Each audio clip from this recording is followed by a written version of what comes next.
Hey everybody, Douglas Scott McCarron again. I, the U.S. has been having a lot of demonstrations and fights with the police recently, and I'm not really going to talk about that. I want to talk about my interaction with the police, if it's interesting. Some of it's funny, some of it's not. Um, I thought that, I didn't have a whole lot of interaction with the police. And then I started sitting down about doing this, and I came up with 1, 2, 3, 4, 5, 6, 7, 8, 9 times I've interacted with the police. So apparently I've had a lot more interaction than I thought I did. So I'm just going to go through them just to share. It's about me, what it's like for me interacting with the police and everything.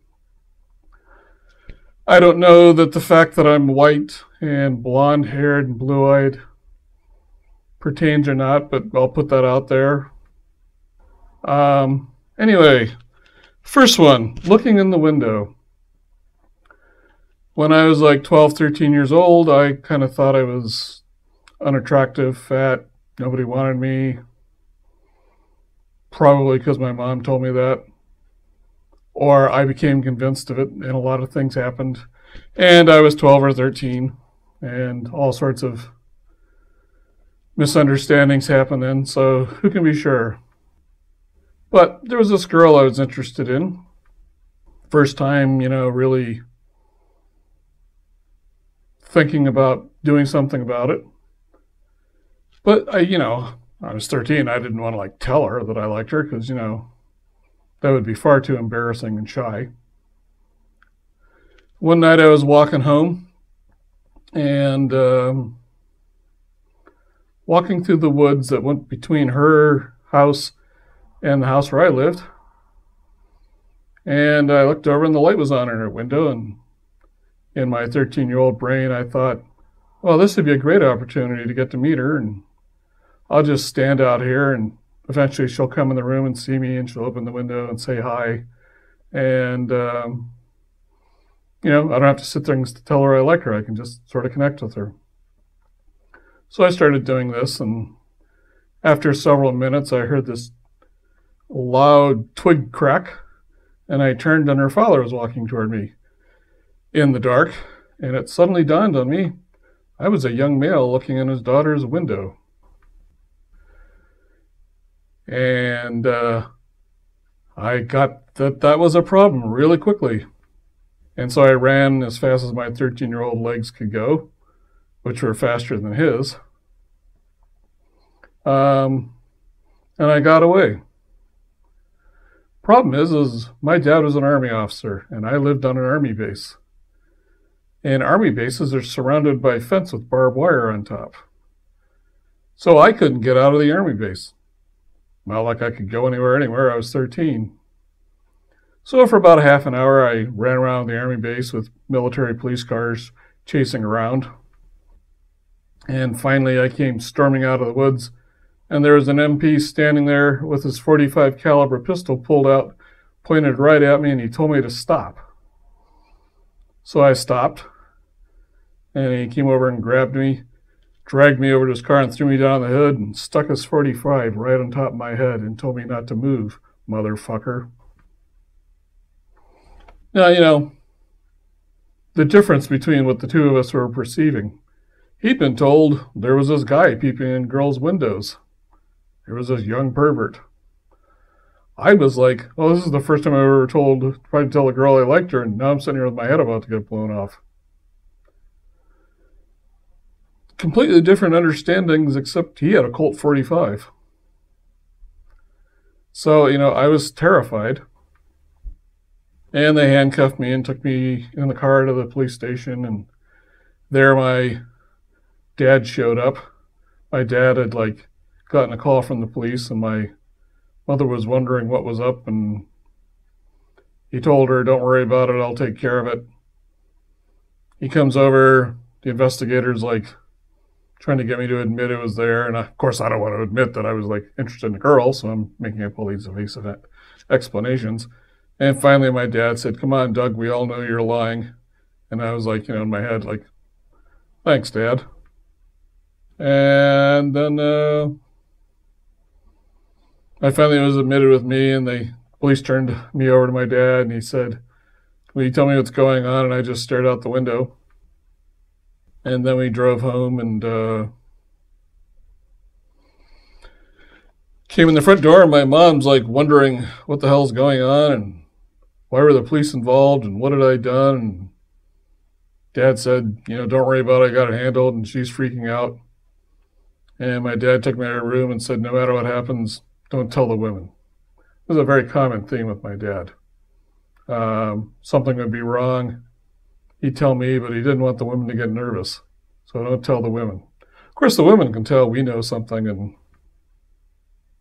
we're not telling them, which makes them really nervous.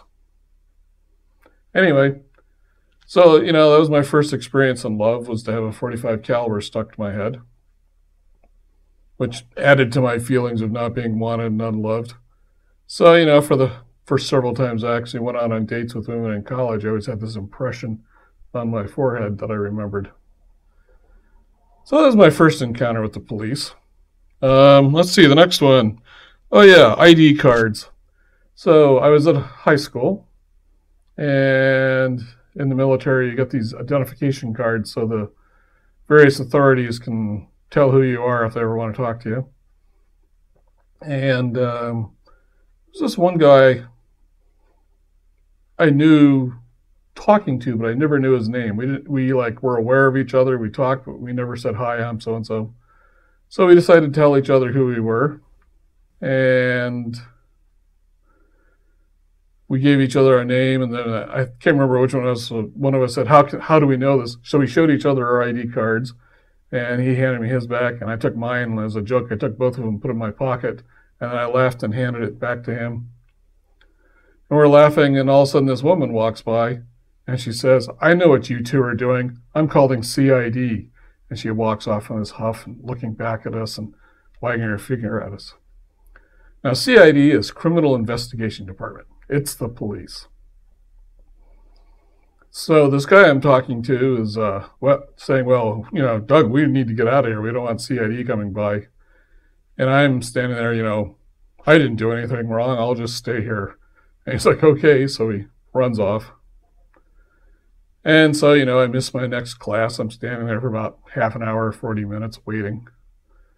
And he comes back after class. He says, "Are you still here? This is dumb." And he says, "Uh-oh." And I turn around, and there's like 3 police cars full of military police, actually air police. This was on an Air Force base. They pull up, and about 12 cops get out, and they come walking over to me. And about this time, the high school is changing classes. And the junior high school across the street is changing classes. So they're all looking over at me, and the cops are asking me to empty my pockets and stuff, because I don't know why. But, I dropped down my pencils and pens, and I had this big square piece of gum eraser, pulled the label off, and I threw it down there, and they grabbed it in midair, and they said, "What is that?" And they said, I said, "That's a gum eraser, sir." And he says, "That looks like hash." And I was like, "What's that?" Because I'd never smoked anything. Because I'm the son of a lieutenant colonel. It was very much drilled into me that what I did reflected on Dad, so I didn't do stuff like that. And about this time, the junior high kids come over, because junior high kids are fearless, and started screaming at the cops and, yelling pigs off campus. The high school kids were a little more, back, but they're all upset too. This is like during the Vietnam War, so the police were, of course, the enemy.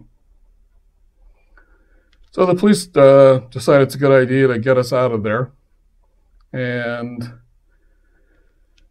I looked over at my friend. I'm going to leave him unnamed because who knows what impact this will have on down the road.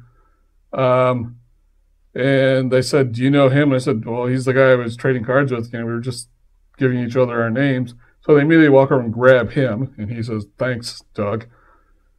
throw us in separate police cars, and we drive away, all 12 police and us.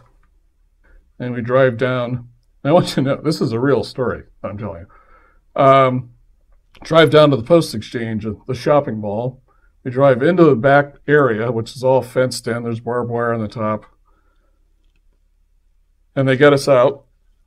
And then about 5 minutes later, 3 more police cars show up. 2 guys with scoped rifles get out and run up to the roofs and are aiming them out into the tree line. And I'm like, I'm sitting there going, for a couple of ID cards? And I'm like, what is going on? And I said, don't worry. The police say, be quiet, the police are coming. And I say, well, aren't you the police? And they glared at me and told me to shut up. And then you start hearing that there's a couple of German shepherds in the place. They start barking.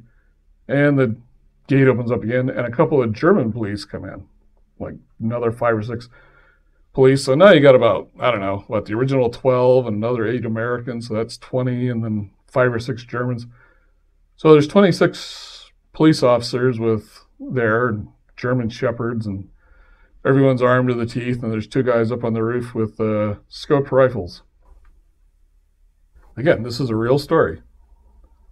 I am looking up at this thinking, well, this is like mighty odd. And so he says, why did you have this hash? And I said, that's not hash. That's a gum eraser. He says, yeah, we're going to have it examined. So they put it in a baggie and put it off to the side. And I started focusing on my friend. And oh, so you again. And I kind of pick up that, well, he'd had interactions with the police before. They say, we really should have got you the first time. He says, I don't know what you're talking about, officer. And then the German police come walking up to me and they say, what is your name? Douglas Scott McCarron. Are you an American citizen? Yes, sir, I am. Do you live on the base? I said, I am a military dependent, but I live off base in a apartment building. My dad, he's a colonel in the U.S. Army. He's actually posted in Heidelberg, but my mom committed suicide several months ago, like 4 or 5 months ago. And so he arranged to have me live there so I could finish out my high school with the same kids that I knew, and he went to work down there. I said, so you live with your dad? And I said, no, I live alone. I live on the top floor in a penthouse, which was true. And he lives in Heidelberg. We're here in Mainz, or Wiesbaden, actually, across the river. And they go, oh, so you're unchaperoned young male American foreigner in our country. And I'm like, yeah, that's me, who's selling drugs. And I was like, selling drugs? What are you talking about? It's a gum eraser. I said, we don't like it when the police lie. I said, I'm not lying, officer. I said, uh-huh. So what is the address of this apartment building? And, I was honest. I said, I don't know the address. I just go there. I said, well, you cross this highway and you come over here and you take the bus and it pulls up here and you get out and then you walk up and you go upstairs, and I live up there, but I don't know the address because, I've never had to know the address. They're like, and a smart-ass foreign American. So I'm like, I don't know what to say here. So they talk to us a little while, and then they break it all up, and they all drive away, and we get in the cop cars, and me and the guy I was with, we get escorted back up to the highway, or the high school, in different cars, and I'm like, as I'm getting, I say to the officers, what was this all about? And he says, I'm like, no, I don't. He says, yeah, and I drive away. Then I start walking into the high school, where word is spread that Douglas was arrested by the police, which immediately gives me all sorts of street cred, I guess. So I walk in there, and all the students are high-fiving. I'm old and fat and think nobody loves me, nobody talks to me, which is pretty much happening. Suddenly I'm walking out of the hall, and everybody's high-fiving my hands. And I was becoming really aware of, the police had projected something on me, that woman had projected something on me, the students were projecting something on me, that principal was glaring at me and projecting something on me. And it was just amazing to see how all these presumptions were turning into this big, massive mess. And all I did was ask the guy's name and show my card. So I don't entirely know what was going on there.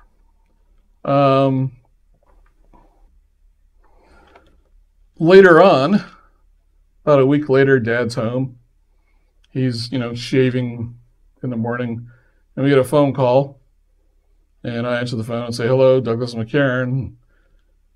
I can't remember the guy's name. He said, "Hello, this is Sergeant So-and-so from CID. May I talk to your father, please?" I'm like, "Uh-huh."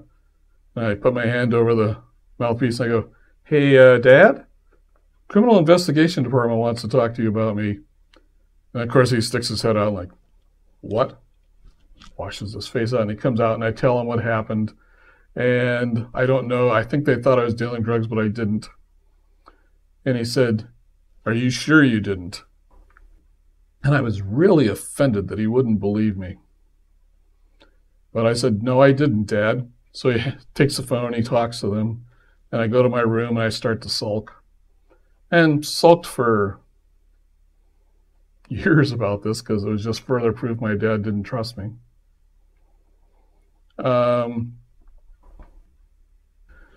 About a month later, there was this group of kids that decided to go out of the high school, get drunk, and they stole some beer from a German worker. He tried to stop him, and they smacked him over the head with his bunch of beer bottles. And then they came back to this school and were like shoving people around. It was like, 16, 17-year-olds. And causing a lot of mayhem. The American police show up to grab them. Of course, the junior high kids come over, yelling about pigs off campus again. Very, very excitable. There's this semi-riot because the police are trying to get them. And then the German police showed up. The thing is, these kids had gone off of American base into the German economy, German city, which meant the crime happened on German territory. And they're grabbing these kids and hustling them, and students are running up to them and like 2 feet away, like trying to slug at the police. And the police pull their guns and point them at the crowd of teenagers and tell them to, in German, back the fuck off. Of course, typical American 12, 13-year-olds, they don't know German. All of my friends are like stepping forward going, "Pigs off campus." Me, I go running for a car and dive over the edge because I want to hide behind the car if any bullets start flying. And I look over and this crowd of several hundred students is coming in, and the Germans and the American police are backing up, and they grab these kids and they slam them into the van and then throw them in the back. And in the middle of all this, the two guys who drove me back up to the high school, the two officers dragged me back up there, I bump into them and I go, "Hi, it's kind of a mess. What's going on here?" And they go, "Uh-huh." And I said, "So can you tell me what that was all about?" And he says, "Well, we know you're one of the biggest drug dealers in the high school, and we thought we caught you." And my response was, which was true, "Sir, I haven't even drank a beer. I don't deal drugs." And their response was, "Uh-huh, sure, buddy." And they got in the car and drove off. So, here we are. I had never really done anything, and I was the prime suspect of being a drug dealer in the high school. The closest thing I'd ever had to hash was that rubber eraser. But there I was, chief suspect. Now, these kids got deported, which means they were taken to Frankfurt am Main airport, each one stuck on a different airplane, and wherever that plane landed, that's where they were. 16, 17-year-old kids landing in an airport in America with nobody to get a hold of them or pick them up. That's what deportation is. And to tie the story out, many years later, 10, 15 years later, I was talking to my dad about this, and I told him everything that happened. He's like, "Oh," he's really surprised. And I said, and it was really hard for me because I took that as a sign you never believed me. And he kind of looked at me and he said, well, what you apparently don't know is the commanding officer of the base that the high school was on wanted to deport you, as in get thrown on a plane and land anywhere and get thrown out into the public. And I said, my son told me he didn't deal any drugs. And the Air Force officer said, well, we're pretty sure he did. And my dad said, okay, I'm going to go talk to the commanding officer of all American troops in Europe. And you and I are going to go talk to him about what's going on. And you have no proof my son did anything. And one of the two of us is going to be out of a job by the end of the afternoon. Do you really want to go there? And the Air Force officer, because he had no proof that I dealt drugs, backed off. So the interesting there was my whole assumption my dad didn't trust me, my dad didn't support me, my dad didn't care for me. And the truth was, he had risked his entire career for me simply because I told him I didn't.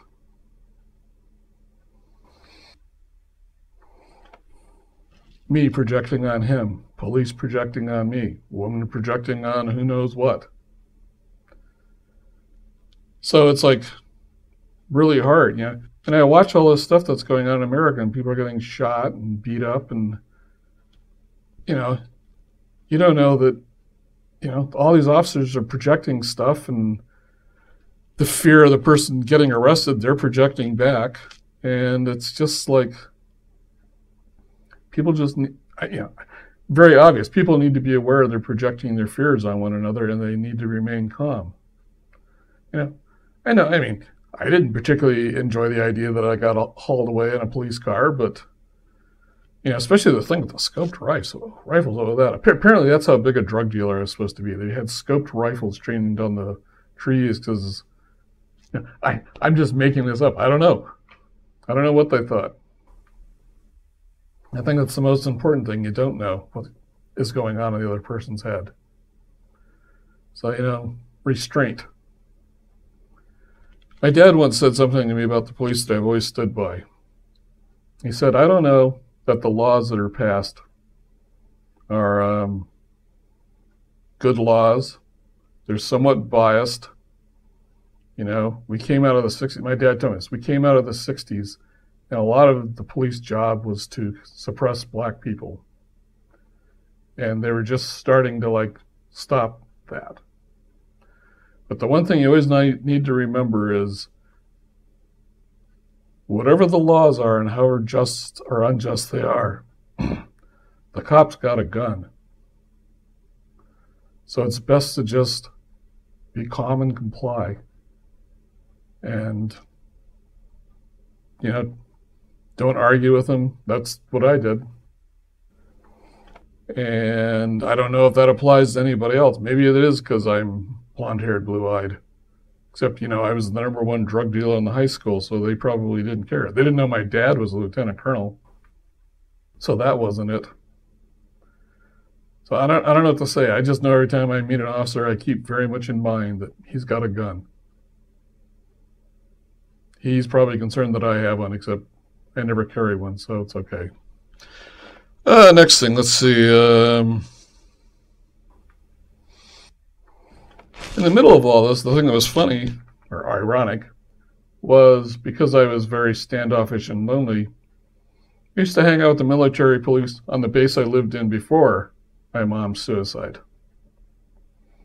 And they were the ones I chuckled with and laughed with the whole time, which is kind of, interesting considering you're not supposed to hang out at military police shacks. But they liked me and they thought I was friendly, and I was friendly. And, when I found my mom's body after she killed herself, they were the ones that showed up and gave me a hug before my dad got home. So, just very interesting interactions. Later in college, this was kind of an ironic one. So I eventually did get into smoking pot because everybody in college was, not everybody, but a large proportion of people were smoking and taking things. And they didn't have marijuana in Germany, they smoked hash. So I bought some to smoke it. I was very circumspect and quiet because I lived in a little Gasthaus, which is people rent out Germans rent out the upper floors of their houses to foreign students to make money. And I had one room, and the guy in the other room was a guy from Turkey, who, as far as he was concerned, all people who take drugs are at the same level and they should all be killed. So I didn't share any of my drug experiences with him, which at the time weren't a lot, but they grew. Part of being sad and lonely was I did get into the drug side of things just simply because it was different and felt better. I'll talk about that someday. So anyway, I'm walking home. It's February. February's kind of cold. I usually took the trolley home and then a bus. It's very late though. The trolley got to within about several miles of where I lived, but the buses had stopped. So I'm walking 7 miles in February and below freezing weather. I got gloves on, and in my left hand I got this little tiny thing of hash in there. I have a bag over my back I'm walking along with because I'm in school and I got my books in there, and I'm walking along, and this German police officer's car pulls up, and 2 German police get out and stick their flashlights in my eyes, and they're speaking to me in German.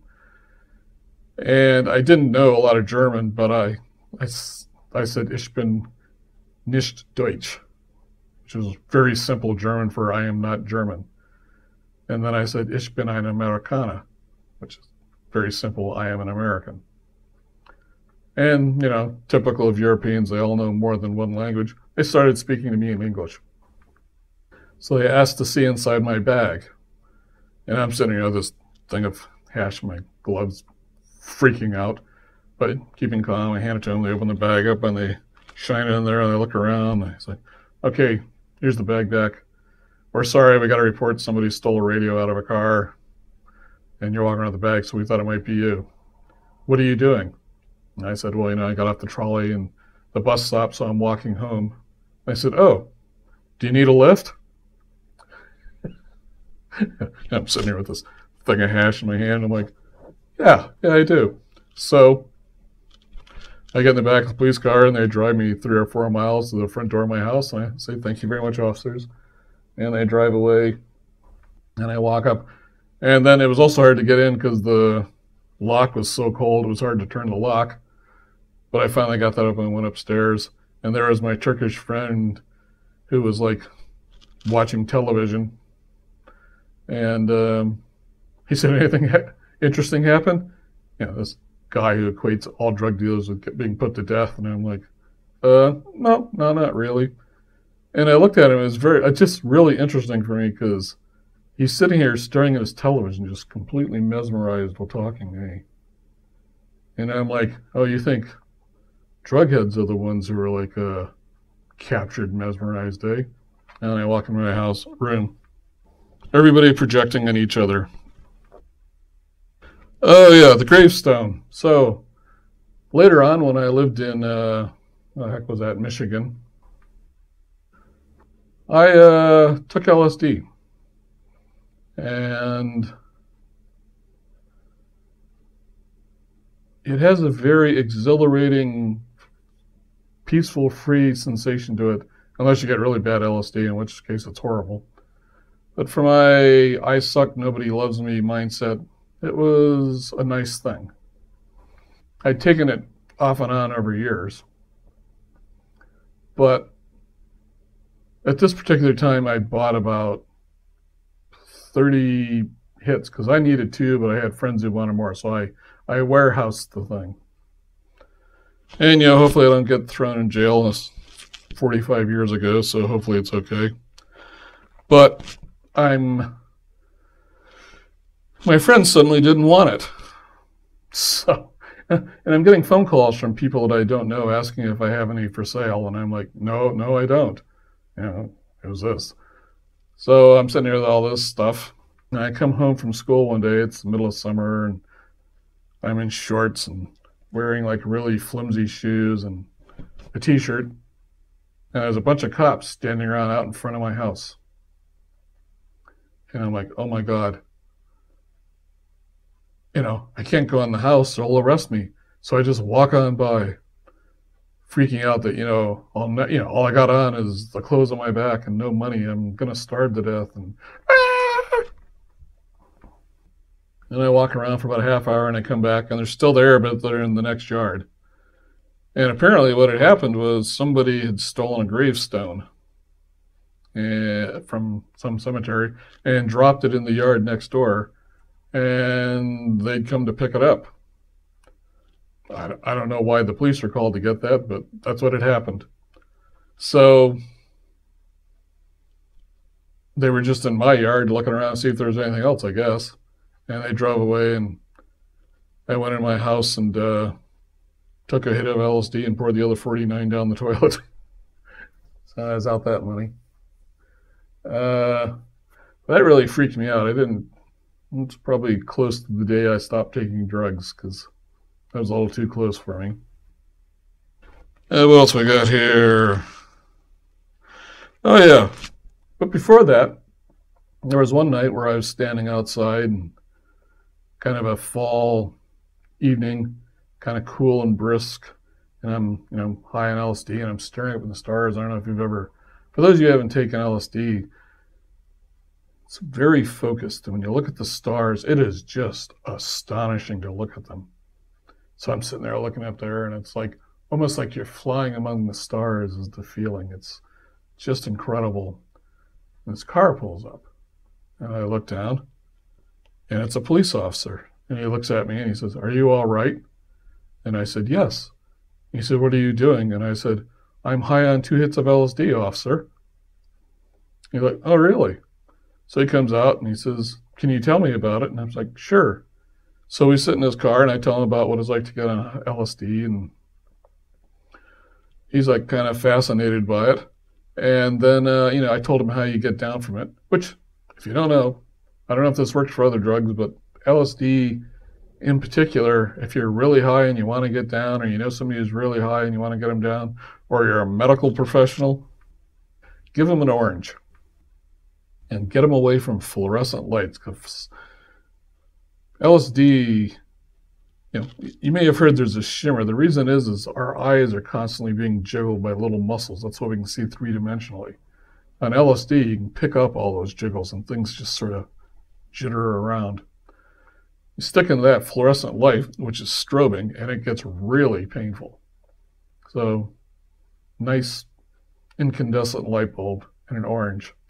The orange does 2 things. It kicks in your digestive tract, which increases serotonin, which is one of the main things that get stopped when you take LSD and starts the whole trip. Serotonin from eating starts shutting it down. And the citric taste, the citric acid, cuts through the numbness that you feel on LSD and just kind of startles you back into your body. And you'll be down in about 20 minutes, half an hour. I just say that because I know friends who were like taken to emergency rooms and stabbed and tied down, just all sorts of things that just freak them out. And it's a lot easier just to hand them an orange. You have to eat a bite of it so the person knows it's safe to eat it, but that's my suggestion. Anyway, so I'm talking to the officer, I tell him the whole thing, he says, "Okay, that's very informative." I get out of the car and I go out and stand on the sidewalk and start looking up there again, and he drives away. And then the last time that I know of that I interacted with the police, who knows, maybe they're following me. It was in Southern California, and I'm driving along, and it's about 3 in the morning, so I'm kind of sleepy, and I'm a little weedy. So a police officer pulls me over, and he thinks I'm drunk. And there's something about the way I look. Apparently I have this affect, I don't know if it's showing up now, where I look like I might be drunk. And apparently, I'm sure you want to know this, apparently I smell like beer a lot. Mm, I don't know. I don't smell it. So he's like sitting there going, how many fingers am I holding up? One, you know, touch your nose. So I reach over, he says, no, do it this way. And he gives these specific instruction. I'm doing it. Now walk a straight line. I said, well, that may be harder because my left leg's a quarter of an inch shorter than my right. And a lot of times I fall over. And he says, don't give me that crap. So I'm like walking very slow.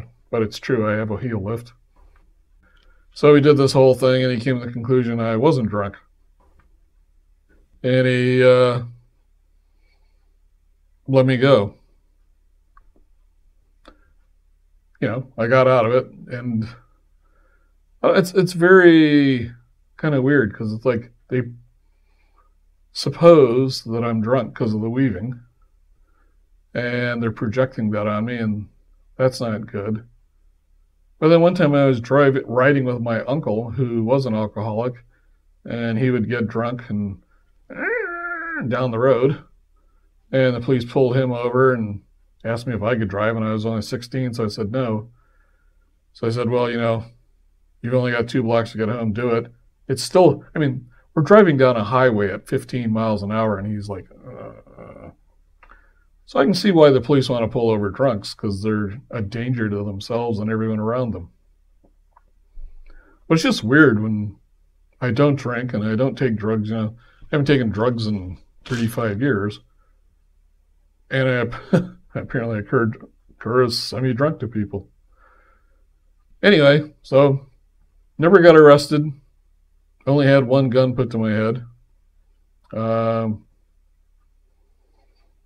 That combined with the whole feeling I was unloved and then my mom's suicide had a big impact on, when I was in college and didn't date a lot because mixture of, unworthiness, unloved, and a 45 on my forehead.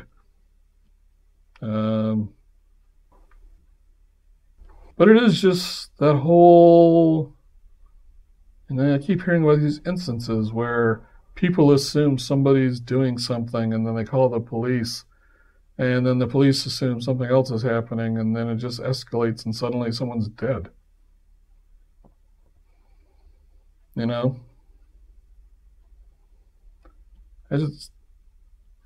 Everyone, just be a little more cautious about what you're judging other people to do. That's all I can say. I don't have any real answers. I'm just sharing this. Okay, thank you. I'll see you at the next share. Bye.